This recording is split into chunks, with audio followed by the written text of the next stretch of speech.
예, 이제 어느덧 이 애틀란타는 일찍 봄이 오는 소식을 듣습니다. 미국이 워낙 땅이 넓다 보니까 봄, 여름, 가을, 겨울이라고 하는 사계절이 동시에 다 나타나는 곳이기도 합니다. 특별히 지나간 겨울이 참 많이 힘들었던, 앞으로 갈수록 더 힘들어지지 않겠나 하는 그런 생각이 듭니다. 아무쪼록 겨울 나시는 여러분들에게 또 아직까지 지내야 할 겨울이 많은 여러분들에게 또 화이팅하게 해달라고 제가 대신 염원을 해드립니다. 지난주 여러분들 잠깐 아마 벌써 이제 며칠이 지났습니다만은 기억 속에서 사람들은 시간이 지나가면은 잊어먹고 맙니다. 소치 올림픽의 프리 피겨 스케이팅에서 생긴 결과에 대하여서 많은 사람들이 공분을 느끼고 또 국제 피겨 연맹에 재심을 청구하기도 하는, 그래서 재심 청구하는 인원들이 100만 명이 경기가 시작되고 끝나고 난 이후에 하루 만에 100만 명이 재심을 청구했다라고 하는 기사를 제가 읽어보면서 얼마나 많은 사람들이 이 일에 관심을 가지고 또 무엇보다 특히 자신이 행한 일들에 대하여서 정당하게 평가를 받고 정당한 대우를 받는 그것에 대해서 많은 사람들이 깊은 관심을 가지고 있다는 것을 제가 다시 한번 알게 되었는데요. 그러나 세상은 참 내가 흘린 땀방울과 노력을 잘 알아주지 못하는 때가 더 많은 것 같습니다.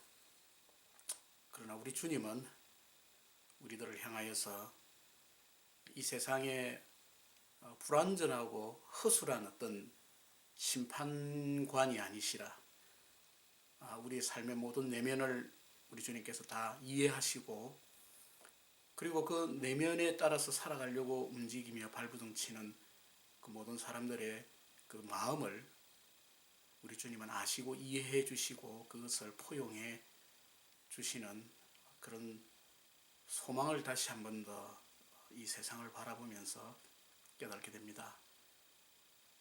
이 과목을 여러분들이 이제 시작한 지도 벌써 4주째가 접어듭니다. 4주째 접어들고 7번째 강의를 맞이하게 되는데, 또 그동안 여러분들 이 강의를 잘 따라와 주셔서 감사를 드리고, 이것은 제가 개인적으로 여러분들에게 드리는 감사가 아니라 우리 주님께서 기록된 하나님의 말씀을 읽으려고 하고 또 진지하게 탐구하려고 하는 그 여러분들의 마음의 자세를 더 아름답게 보아주시지 않겠나, 저는 그런 마음이 더 듭니다. 처음에 이 온라인 강의를 여러분들이 수강하실 때에 뭐 대단한 과목을 하고 공부를 한다고 우리를 이렇게 괴롭히시는가, 그런 마음이 드셨던 분들도 이제 한 3주 정도 끝나고 4주가 접어들면서는 조금 마음에 변화가 있지 않았겠나, 저 개인적인 그냥 저의 바람입니까? 그래서 여러분들께서 이 주어진 시간을 여러분들의 것으로 만드시고 그렇게 여러분들에게 의미 있는 이 시간 되실 수 있기를 저는 그렇게 바라는 마음입니다. 성경을 우리가 읽는다라고 할 때는 최소한 3가지의 단계를 거쳐야 된다라고 저는 그렇게 늘 가르치고 있습니다. 첫 번째, 성경을 그냥 reading, 읽는 단계입니다. 처음 어떤 형태로든 성경을 읽게 됩니다. 물론 읽지 않는 사람들도 많다는 것을 여러분들이 기억하실 필요가 있습니다. 나는 성경을 읽겠다 마음만 먹었지 그 결심을 제대로 한 번도 실행해 본 적이 없다. 그래서 나는 안 돼. 혹 이렇게 여러분 포기하신 분 계십니까? 그렇다면 지금이라도 다시 성경을 읽어야 되겠다 하는 그 마음의 결심을 늦추시지 마시고 읽어 나가시기 바랍니다. 첫 번째 단계가 리딩의 단계라고 했습니다. 성경을 그냥 처음에는 읽는 단계여야 합니다. 또 읽는 단계에서부터 시작을 합니다. 자, 그러면 언제나 성경을 읽기만 한가? 그 다음 단계로 자연스럽게 성경을 읽다 보면 넘어가는 단계가 성경을 묵상하는 단계입니다. 여러분, 명상 붐이 지금 기독교의 일각에도 휘몰아치고 있습니다만은, 제가 여기 강의 시간에 더 길게 설명드릴 수는 없는데 그건 비성경적입니다. 명상과 묵상은 다릅니다. 그럼 어떻게 다르냐? 명상은 내가 주체가 되어서 하는 것이 명상입니다.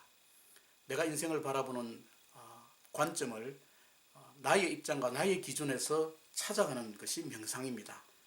그러나 묵상은 내가 하는 것이 아니라 하나님의 말씀이 소스가 되는 겁니다. 하나님의 말씀에 기초해서 그 말씀이 원하는 바가 무엇인지를 찾아가는 것, 그게 묵상입니다.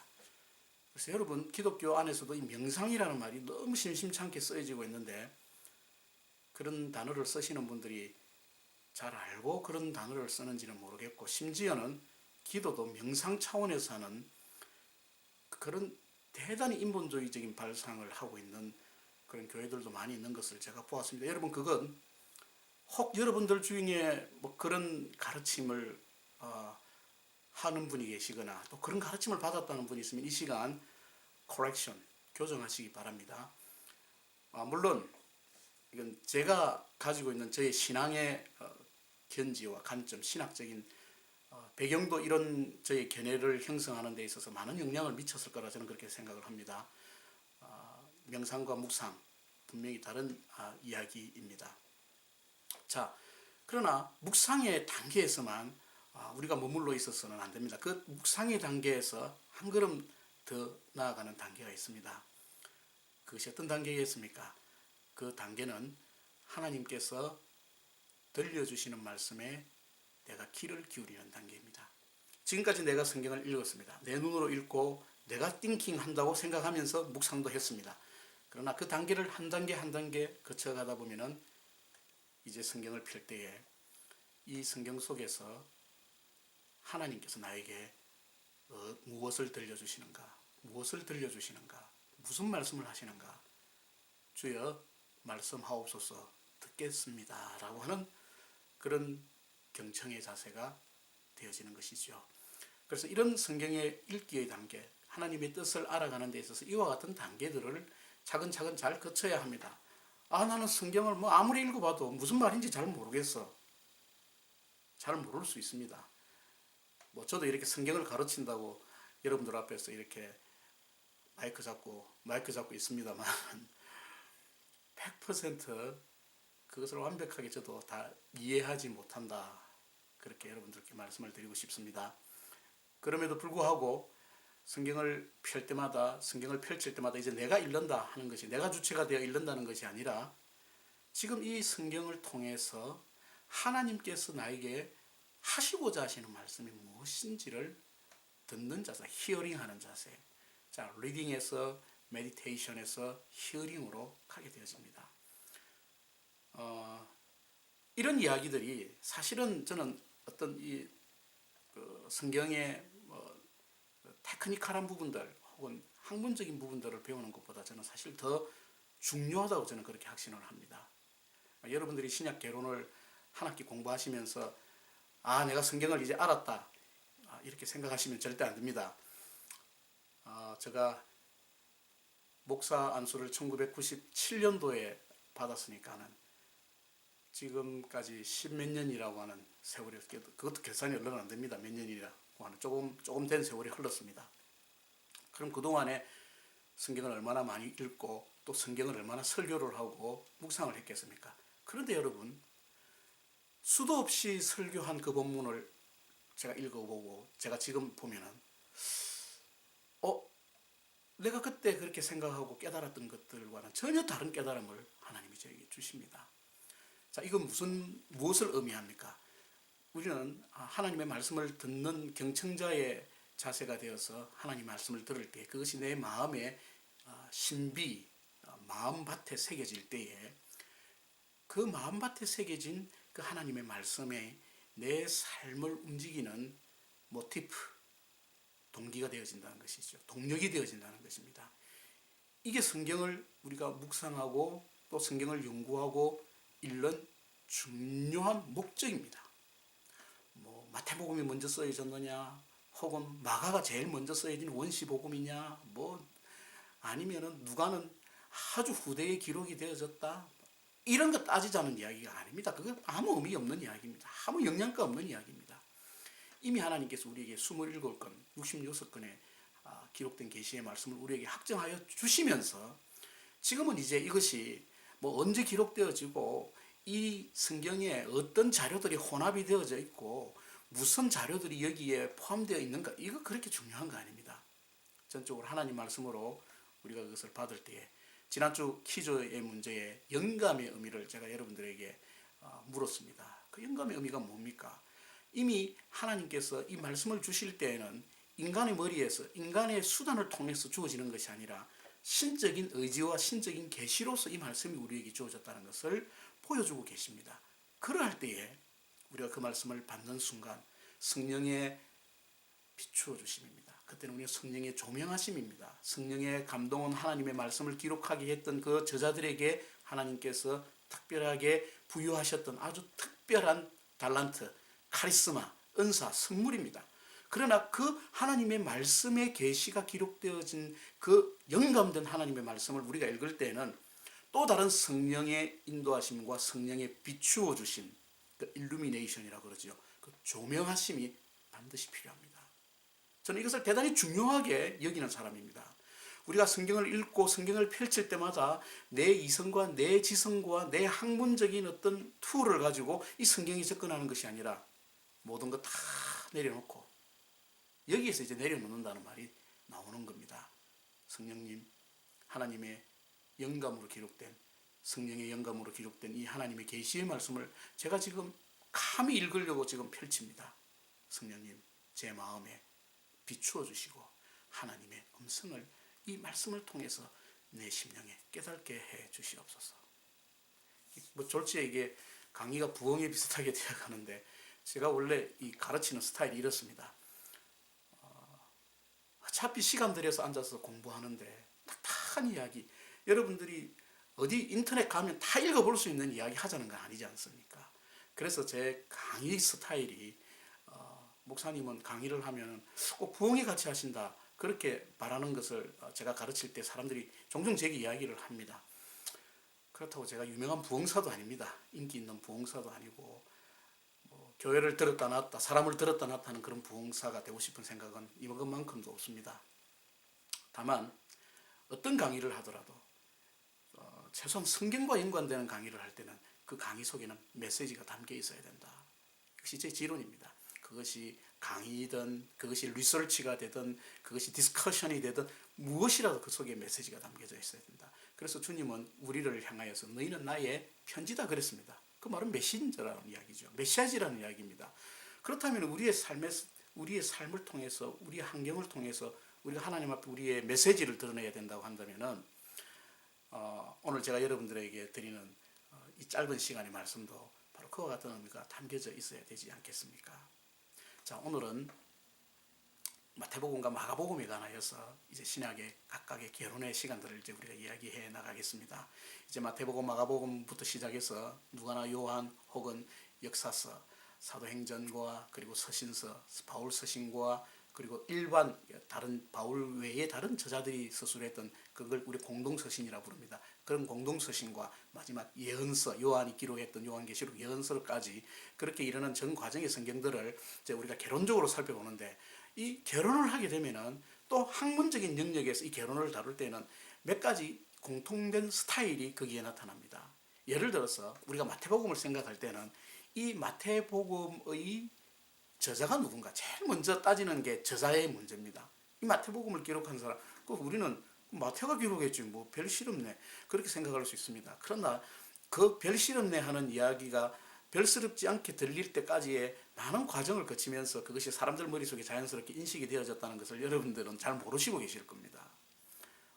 누가 이것을 기록했느냐, 그리고 이것을 기록한 저자에 대해서 성경 외의 다른 역사적인 자료들이나 기록물들은 과연 이 성경의 저자가 누구냐를 말하고 있느냐, 그것을 외정이라고 합니다. external proof, 그 외정, 경상도 발음의 한계지요. 외정 차이가 좀 납니까? 정거할 때 그 정자입니다. 외정. 여러분들 중에 내정을 저의 이 허술한 발음으로 인해서 정치할 때 외정과 내정으로 또 혹시 생각하시는 분이 계시면은 이 시간 이렇게 수정해 주시고요. 외정. 과연 이 책의 저자가 누구였는지를 바깥에서 밝히는 그 외정이 있고, 또 이 책 자체가 이 저자가 누군지를 밝혀주는 아까 external proof라 했죠. internal proof, 내정이라고 그렇게 불려지는 두 가지 접근 방법이 항상 책의 저자를 다루는 데 있어서 나아가게 됩니다. 그리고 나서 이 책은 또 언제 기록되어졌느냐, 언제 저작 연대 언제 기록되어졌느냐, 그리고 이 책이 어떤 배경과 그리고 목적을 가지고 기록되어졌느냐, 세 번째는. 그리고 네 번째, 이 책이 구성되어져 있는 그 문단이 어떤 식으로 되어져 있느냐, 어떤 내용으로 나눌 수 있느냐, 그리고 이 책이 다른 책들과의 관계가 무엇인가 하는 이런 한 5가지의 큰 카테고리 속에서 항상 각 건에 대한 개론을 이해하게 되어져 있습니다. 자, 그런데 여러분, 제가 여러분들에게 만약에 이 마태복음을 마태라고 하는 사람이 기록했다라고 우리가 말하기 전까지 이 책의 외정과 그리고 이 책의 내정을 우리가 한번 공부해 봅시다 하면은 한 학기 공부로는 어림도 없는 이야기가 되겠죠. 그래서 제가 그런 부분들에 대해서는 여러분들에게 굳이 복잡하게 설명해 드리지 않고 마태에 의한 복음이다. 마태가 기록했던 그 복음이라는 의미로서의 책 제목에 따라서 우리는 마태가 이 복음서를 기록했다라고 그렇게 받아들입니다. 마가도 마찬가지고 누가도 마찬가지고 누가가 기록했던 사도행전도 마찬가지입니다. 여기에 대해서는 제가 별다른 논쟁을 여러분들에게 소개하거나 말하고 하지는 않겠습니다. 그래서 이 마태복음은 주님의 12제자 중에 한 사람인 세리 레위와 동일한 인물로 여겨지는 그 마태가 이 책을 기록을 했었다. 그래서 여러분, 그 당시에 세리는 요즘은 텍스 컬렉터, IRS, 여러분 IRS 무섭지요? 무서워. 미국에서 제일 무서운 사람들입니다. 세금 관계하는 사람. 근데 옛날에 주님 당시에 그 세금 징수원들, 텍스 컬렉터들은 민족을 배반하는, 그리고 동족의 피를 빨은 아이고 뭐 이런 험한 이야기가 막 나오네. 그런 부류의 사람들로 손가락질 당하던 그런 사람들이었습니다. 그래서 항상 그 가장 악한 부류의 사람들이라고 이야기할 때는 세리와 창기들, 그때 당시에 죄인들을 대표하는 그룹으로 이 세금 거두는 사람이 사실은 선정되었던데, 그건 물론 이제 역사적인 로마 식민지 하에서의 유대인들을 향한 역사적인 배경이 그 세리들에게는 사실은 있습니다. 그런 이야기까지 또 하다 보면 이것도 이야기가 이제 너무 엄청 길어지니까 과감하게 딱 자르고요.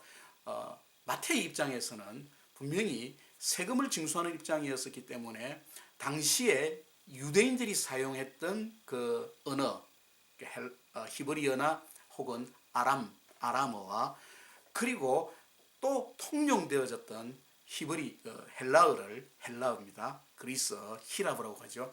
그것들을 동시에 잘 활용할 수 있었던 사람이었을 것이다. 그렇게 이 저자에 대해서 생각을 합니다.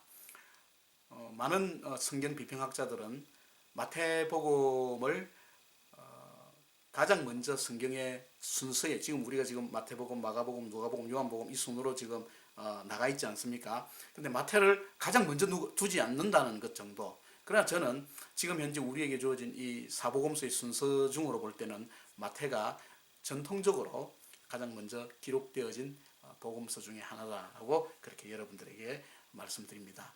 자, 지난 시간에 여러분들이 사복음서의 간략한 특성과 핵심적인 메시지에 대해서 잠깐 생각을 했습니다. 마태복음은 무엇이라고 했습니까? 어떤 관점에서 예수 그리스도를 바라보한다고 했습니까? 자, 공관복음이라고 하는 시놉시스라고 하는 그 말의 의미는, 공관이라고 하는 말은 스페이스라는 말이 아니라 공관, 함께 뷰잉한다, 같이 본다. 그러니까 여기에 이런 어떤 한 사물이 있습니다. 그러면은 이쪽에서 사물을 보는 것과 또 이쪽에서 사물을 보는 것과 이쪽에서 보는 것은 전혀 보는 사람의 그 방향과 각도에 따라서 달라지게 되죠. 그렇지만 한 사물을 동시에 보는 겁니다. 공간하는 것이죠. 여기서 보던 사람이 나중에 다시 돌아가서 이렇게 보는 것이 아니라 동시에 세 사람이 이 한 사물을 여기서 이렇게 보게 되었다. 그래서 공간입니다. 마태나 마가가 누가가 예수 그리스도라고 하는 그분의 생애를 생각하고 그분의 생애에 대해서 기록을 남길 때에 마태는 여기서 보았고 또 마가는 여기서 보았고 누가가 여기서 보았다면은 요한은 여기에서 보았다. 바로 이런 관점이 되는 것이고, 이제 특별히 요한복음을 사복음서라고 그렇게 우리는 분류하면 네 번째 복음서라고 분류하는데 공간 복음서에는 포함시키지 않습니다. 요한이 기록한 요한복음과 우리가 말하는 공간 복음은 의미가 조금 다릅니다. 사복음서로 분류를 하는데, 자, 제가 지난 강의 6번째 강의였던 걸로 기억합니다. 6번째 강의에 여러분들에게 이 공간 복음서에 대한 출석 코드도 공간 복음서라고 이렇게 나갔었는데, 이 공간 복음서에 관한 이 문제들, 어떻게 우리가 문제를 해결할 것이냐. 공간 복음서의 문제는 왜 똑같은 내용들이 마태와 마가와 누가의 그 책들 속에서 복음서 속에서 나타나고, 또 어떤 사람은 이 내용을 기록했는데 또 어떤 사람은 이 내용을 기록하지 않고, 도대체 무엇이 진짜인가에 대해서 문제를 제기하는 것이 공간 복음의 문제입니다. 그것은 보다 전문적인 내용을 가지고 있기 때문에 여러분들에게 이걸 깊이 설명해 드리지는 않겠습니다만은, 아무튼 마태는 예수 그리스도가 킹이다, 예수 그리스도가 왕이시다, 유대인들이 그렇게 갈망하고 기다리던 왕이시다, 그런데 그 왕을 너희가 죽이지 않았느냐. 이거 참 아이러니라고 제가 말씀드렸습니다. 그 왕에 대한 이야기가 기록이 되어져 있습니다. 뿐만 아니라 예수님은 가장 권위 있는 가르치시는 분이시다, 권위를 가지시고 가르치시는 분이시다 라고 하는 측면도 그 마태복음의 내용 속에 기록이 되어져 있습니다. 자, 그렇다면 제가 이제 다시 한번 또 말씀을 드립니다만, 각각의 관점이 있다고 해가지고 어떤 사람은 전혀 그 관점에 대해서 언급하지 않았다, 이건 아닙니다. 강조점을 어디에 두고 포커스를 맞추었느냐, 거기에 따라서 관점이 달라지고 있다는 것이죠.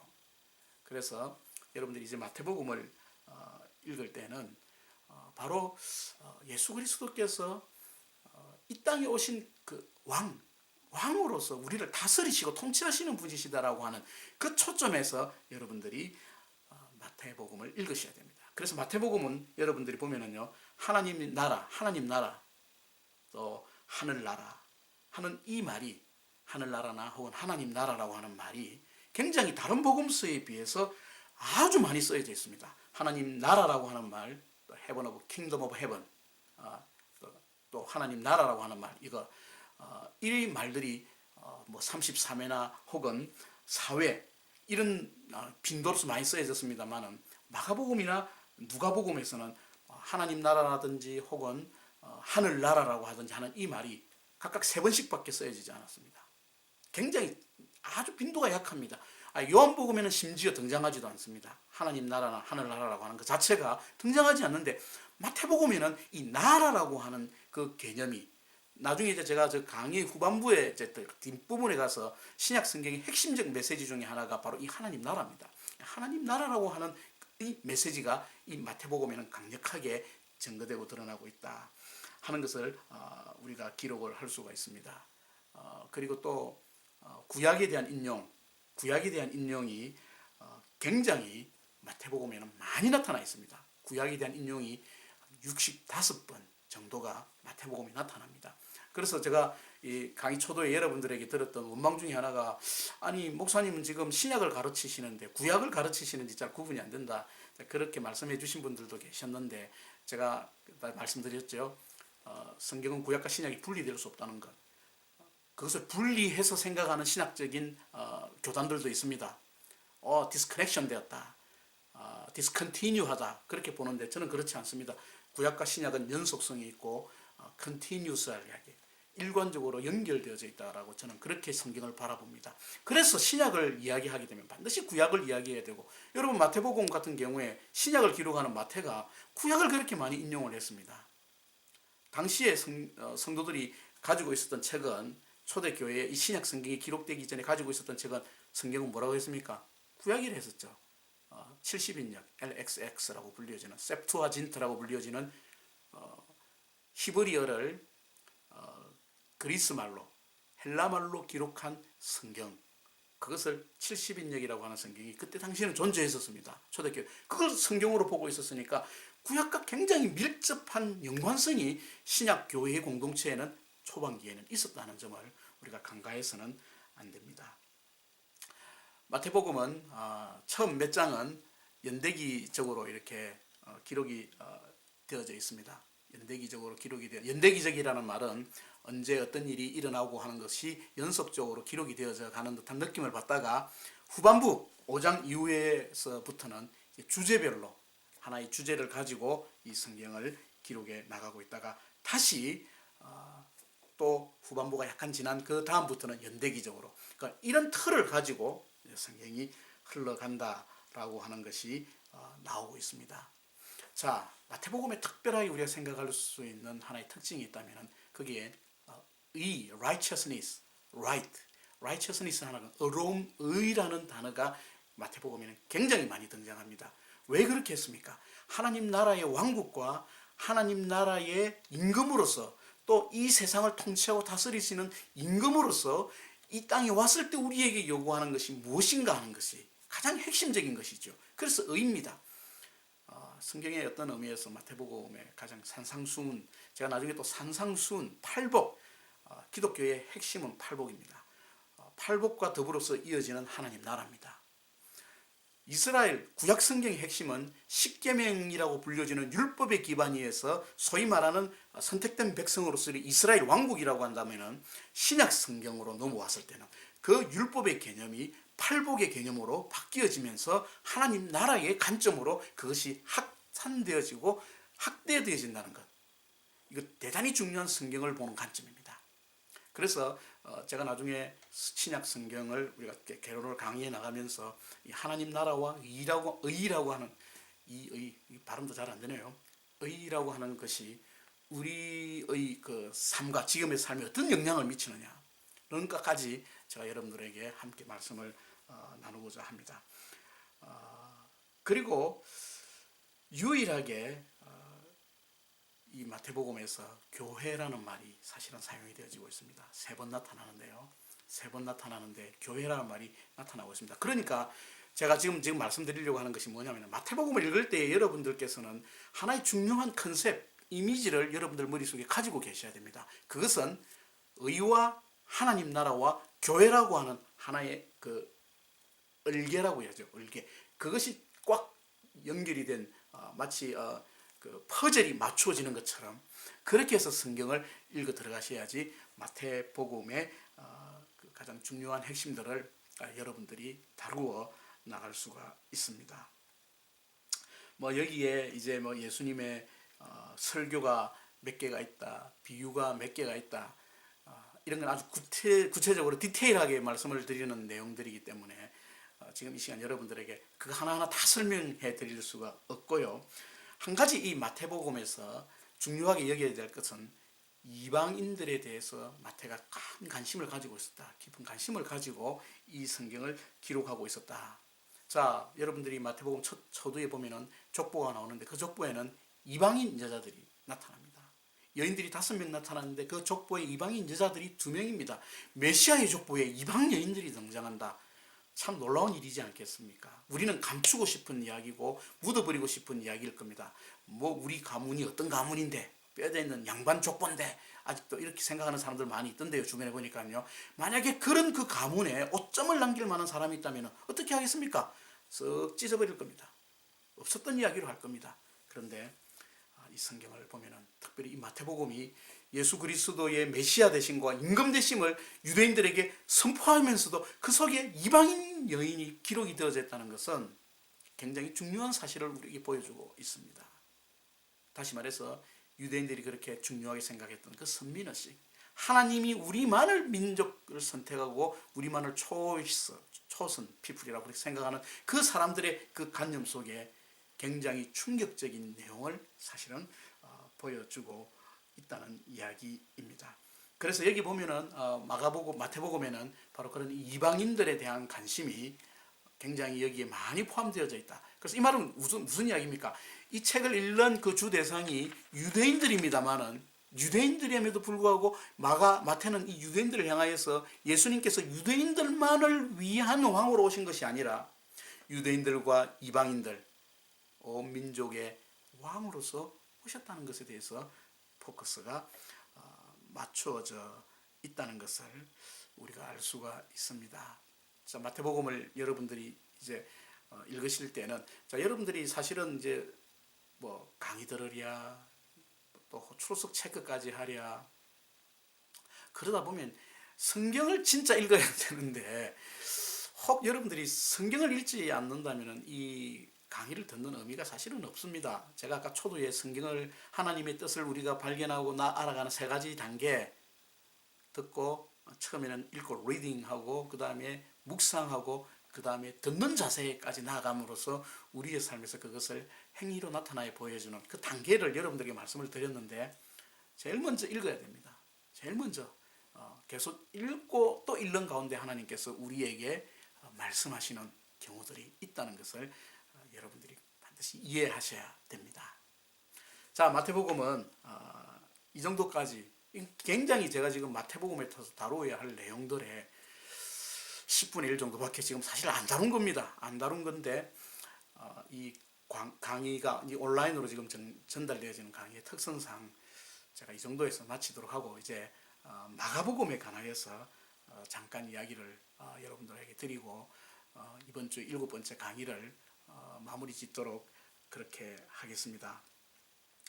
이 마가복음은 누가 기록했느냐 하는 것에 대해서 논란이 좀 있었습니다. 그리고 마가가 과연 누구냐? 그래서 우리가 지금 현재 밝혀진 우리가 믿고 있는 바로는 마가는 예수 그리스도의 사도 중에 한 사람인 베드로의 아주 친애한 제자였다. 그래서 마가는 사도는 아니었습니다만 사도가 여러분 사복음서에 보면은 사도가 아닌 사람이 두 사람이 있습니다. 마가와 누가죠? 누가는 사도가 아니죠. 마태와 요한은 예수님의 사도입니다. 그러면은 자 복음서를 저술할 때 두 명 참 짝이 참 잘 맞죠. 그렇게 항상 이게 매치되었고 조화 컨비네이션 되었다는 것을 우리가 사실은 알 수가 있습니다. 성령님께서 그렇게 하신 거죠. 사람들을 이렇게 기록하게 하실 때 예수님과 함께 동고동락을 했던 그 사도들이 예수님을 바라보고 왔을 때 어떤 관점에서 바라보게 하셨는가. 또 그 사도들과 아주 밀접한 마가와 누가가 비록 사도는 아니었습니다만은 사도들과 한솥밥을 먹었던 사람들이라고 그렇게 볼 수 있습니다. 그러니까 사도들과 가장 밀접한 연관을 가진 사람들 눈에서 또 예수님은 어떻게 바라보았는가. 그게 그렇게 성경이 기록이 되어져 나가 있습니다. 성경 신약을 전공하는 많은 비평학자들은 마가복음이 제일 먼저 기록되었을 것이다. 그렇게 이야기합니다. 왜 마가복음이 제일 먼저 기록되었느냐 이야기하면은 저는 그걸 그렇게 받아들이지는 않습니다만은 마가가 제일 짧거든요. 마가복음이 제일 짧습니까? 여러분 읽어보시면 마가복음이 제일 내용이 작습니다. 그러니까 제일 내용이 작은 것을 마가가 제일 처음에 급하게 이걸 썼는데 이제 마태나 누가가 볼 때 그 작은 내용을 하나씩 보충했다는 이야기죠. 이해하시겠죠? 그래서 마태가 이렇게 보충하고 또 누가는 또 저렇게 보충하다 보니까 서로 이렇게 막 겹치는 부분도 있고 막 이랬다. 이제 이것이 소위 말하는 양식 사학파들이 이야기하는 성경에 대한 비평의 한 도구입니다만은 저는 그거 받아들이지는 않습니다. 이제 그렇게 신약학에서 마가복음이 제일 먼저 기록되었을 것이다 라고 또 이슈를 터뜨리기도 했었습니다. 마가복음은 제가 좀 전에 말씀드렸던 대로 베드로의 가장 절친한 동역자였던 마가 요한이죠. 사도 바울과도 밀접한 관계를 가졌던 사람입니다. 여러분들 잘 아시는 대로 1차 전도 여행 때 바울과 바나바가 다시 이 요한 마가가 예루살렘으로 되돌아가고 나중에 2차 전도 여행 때 사람을 모을 때 이 문제로 두고 바나바와 바울이 막 싸우고 갈라져 버리지 않습니까? 그래서 바나바는 이 마가를 데리고 가고 이 바울은 실라를 데리고 가는 그런 상황까지 벌어졌는 그 어중에 그 초대교회가 형성되어져 가는 그 과정 속에 이 마가가 있었기 때문에 마가는 가장 근접해서 예수 그리스도의 복음의 역사를 눈으로 보고 교회 역사를 알고 있었다 하는 것을 우리가 알 수가 있습니다. 이 마가에 대해서는 우리가 마가복음 14장에 보면은 예수님께서 잡히시던 그날에 혼이불만 두르고 도망간 청년 있지 않습니까? 혹시 여러분 성경 읽어보시면 기억나시죠? 혼이불만 두르고 이불만 입고 도망쳐서 나온 산으로 들어간 청년이, 많은 사람들은 이 사람이 마가라고 그렇게 우리가 추정을 하고 있습니다. 자, 이 베드로와 마가는 제가 초대에 말씀드린 대로 아주 각별한 관계를 가지고 베드로의 사역에서 이 마가가 잘 스포트했던 사람입니다. 그래서 마가복음을 어떤 사람들은 베드로가 설교했던 설교의 내용들을 베드로가 주님에 대해서 가르쳤던 내용들을 이 마가가 잘 듣고 그것을 잘 해석해서 기록한 것이다라고 이야기합니다. 그래서 마가와 베드로는 이런 밀접한 연관을 가지면서 성경이 기록되어졌다는 것을 우리가 알 수 있습니다. 그래서 이 마가복음이 언제 기록되어졌느냐? 언제 기록되어졌나? 뭐 성경 비평학자들이 이야기하는 대로 초기에 기록된 것이 아니라 아마 베드로가 죽고 베드로가 순교당하고 나서 기록되어졌다. 그러면은 AD 67년 이후가 되는 것이죠. 그런데 이 마가복음에 보면은 예루살렘의 멸망에 관한 이야기가 나오지 않는다면은 그거는 AD 70년 이전이 될 수 있다. 그렇게 이야기할 수가 있습니다.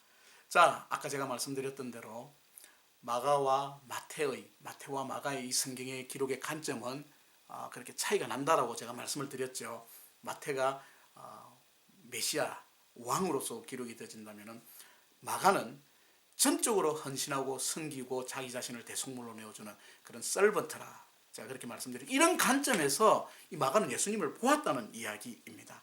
그래서 예수를 여호와의 종이다, 하나님의 종. 우리가 여기서 종이라고 이야기할 때는 우리가 흔히 생각할 사람을 위해서 막 종으로 온 게 아니고, 여러분 그 종의 개념은 하나님의 종으로 왔다, 종으로 오셨다, 종의 모습. 하나님께서 모든 권력과 근세를 다 위임하신 심판자 왕으로 이 땅에 보내신 것이라는 관점이 아니라 여호와의 종으로 왔었다. 그래서 여러분 종은 어떤 게 특색입니까? 어떤 게 특색이죠? 종이라고 이야기하면은 집에서 하인이라 생각하면은 여러분 가장 먼저 떠오르는 말이 뭡니까? 어떤 하인에 대한 이미지가 뭡니까, 여러분?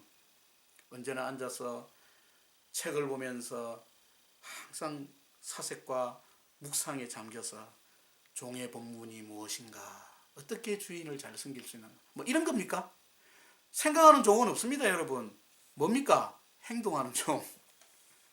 그래서 이 마가복음을 행동하는 복음이라 그렇게 이야기합니다. 왜냐하면 종은 시키면은 이리 오너라 하면은 자 잠깐만 기다리세요 이게 아니죠. 종에게 이리 오너라 하면 어떻게 합니까? 이리 오너라 소리 끝나기 전에 뛰어와가지고 있어야 됩니다. 그게 종이지요. 이리 오너라 하는데 네가 오너라 이렇게 하는 이런 간이 부은 종은 없지요, 그죠? 이리 오너라, 네가 오너라 이게 아니라 이리 오너라면은 예 하고 갑니다. 어디를 갑니다. 언제 어느 때 주인이 심지어 새벽에 일어나서 부르면 종이 찾아가는 것이죠. 그래서 가라고 하면 또 바로 갑니다. 어디로 가라고 하면 바로 뛰어갑니다. 생각 없이 주인의 명령에만 순종하는 종, 그런 모습이 이 마가복음에는 그 핵심적인 그 스피릿, 정신으로 기록이 되어져 있다는 것이죠. 그래서 종은 족보가 필요합니까? 없죠. 유년기에 신하가 필요합니까? 내가 왕년에 이거 필요합니까? 없다는 이야기죠. 그래서 그걸 다 기록하지 않았다라는 것을 우리가 알 수 있습니다. 뭐 동정녀 탄생을 마가복음에서 그걸 기록할 이유가 없던 겁니다. 예수님을 여호와의 종의 모습으로 묘사했기 때문에 그 특색이 다른 복음서를 기록이 되어져 있다. 그리고 여기에서는 마태복음과는 다르게 구약에 대한 인용이 구약을 딱 한 번 인용을 하고 있다는 것을 우리에게 보여주고 있습니다. 오늘 이렇게 사실은 제가 이제 이 개론에 대한 이야기를 하면서 이 성경을 어떤 관점에서 우리가 다시 또 세밀하게 읽어나갈, 제가 이렇게 지금 말씀드린 거는 여러분들이 성경을, 제가 지금 드린 강의의 내용들을 기억하시면서 성경을 읽어 나가셔야 됩니다. 자, 오늘 강의의 출석 코드도 한번 또 다시 말씀드릴게요. 오늘의 출석 코드는 여호와의 종입니다. 여호와의 종. 벨이 아니고 딸랑, 그러니까 종은 딸랑딸랑이네. 사실 알고 보니까요. 주인 옆에서 항상 딸랑딸랑입니다. 주인이 시키면 딸랑, 주인이 뭐라고 하면 딸랑. 이게 종 아닙니까? 나는 당신의 영원한 딸랑입니다. 딸랑딸랑. 막 손발이 오그러드시는 여러분들 제가 보이는데, 아휴, 그래 이렇게 또 일곱 번째 강의를 이제 또 이제 마무리 짓습니다. 어떤 분들은 제가 강의가 이제 거의 끝날 거다 생각하고 그냥 이제 플레이를 스톱해버리는데 그 뒤에 이제 출석 코드가 나오는 이런 황당한 일이 또 헐? 이런 일이. 그래서 오늘도 제가 이렇게 출석 코드를 여러분들 고대하고 기대하는 여러분들이 너무 많이 계셔서 출석 코드를 말씀을 드립니다. 여호와의 종입니다. 여호와의 종. 여호와 증인들은 이단입니다. 혹시 여러분들 중에 여호와 증인들 계십니까? 저한테 개인적으로 메일 보내십시오. 왜 여호와 증인들이 이단인지 제가 말씀드리겠습니다. 그리고 용어부터가 처음부터 잘못되었지요. 여호와의 증인이 아니라 오직 성령이 너희에게 임하시면 너희가 권능을 받아 예루살렘과 사마리아와 온 유대와 땅끝까지 이르러 뭐라고 했습니까? 내 증인, 예수의 증인입니다. 우린 예수의 증인입니다. 이건 굉장히 여호와 증인이나 예수의 증인이나 그게 아닙니까? 아니죠. 다릅니다. 이거 개념이 다릅니다. 의미가 다릅니다. 접근 방식이 다릅니다. 그래서 성경을 제대로 알아야 됩니다. 여호와 증인들은 자신들이 성경을 가장 많이 아는 사람들 같이 그렇게 현혹하지만 어떻게 보면 가장 무식한 사람들입니다. 자, 혹시 이 강의를 여호와 증인들이 듣는다면은 저에게 질문을 보내십시오. 저에게 메일을 보내십시오. 왜 우리가 성경이 무식한 사람들인지, 왜 우리가 이단인지 제가 속 시원하게 설명해 드리겠습니다. 우리는 예수의 증인들입니다. 자, 오늘 출석 코드 뭐라고요? 또 막 예수의 증인 썼고 막 여호와 증인 이래 써면 안 되고 여호와의 종입니다. The servant of Yahweh. 여호와의 종. 자, 벌써 이렇게 또 4주의 첫 번째 강의가 이제 여러분들 또 지나가고 있습니다. 여러분들 이 강의를 이렇게 잘 따라와 주시니 감사하고, 좀 더 이제 여러분들이 편하게 공부할 수 있는, 공부는 원래 편하게 하는 거 아닌데 여러분 그거는 기억하셔야 됩니다. 여러분 공부는 절대 편하게 해서 공부가 안 됩니다. 그 편하게 해서 공부되는 사람이 있습니까? 그거 자기 게 안 됩니다. 근데 여러분들의 그 지금 삶의 그 시츄에이션, 저도 미국에서 지금 15년째 살고 있기 때문에 어떤 과정, 어떤 상황에 여러분들이 놓여 있다는 것을 다 알고 있습니다. 알고 있기 때문에 제가 여러분들에게 더 높은 기준과 더 높은 카테고리를 제가 여러분들에게 요구하는 것인지도 모릅니다. 제 말 이해하시는 분도 아마 있을 겁니다. 자, 이제 26일 수요일 강의를 또 여러분들에게 또 준비하면서 오늘 이 하루가 또 이름 강의를 듣는 이 시간이 단지 하나의 지식을 여러분들이 습득하는 것이 아니라 제가 말씀드리는 이 성경을 통하여서 또 여러분의 심령 속에 하나님의 은혜와 그리스도의 사랑이 늘 풍성하기를 저는 그렇게 기원하고 바라고 있습니다. 신약 결론 듣는 여러분,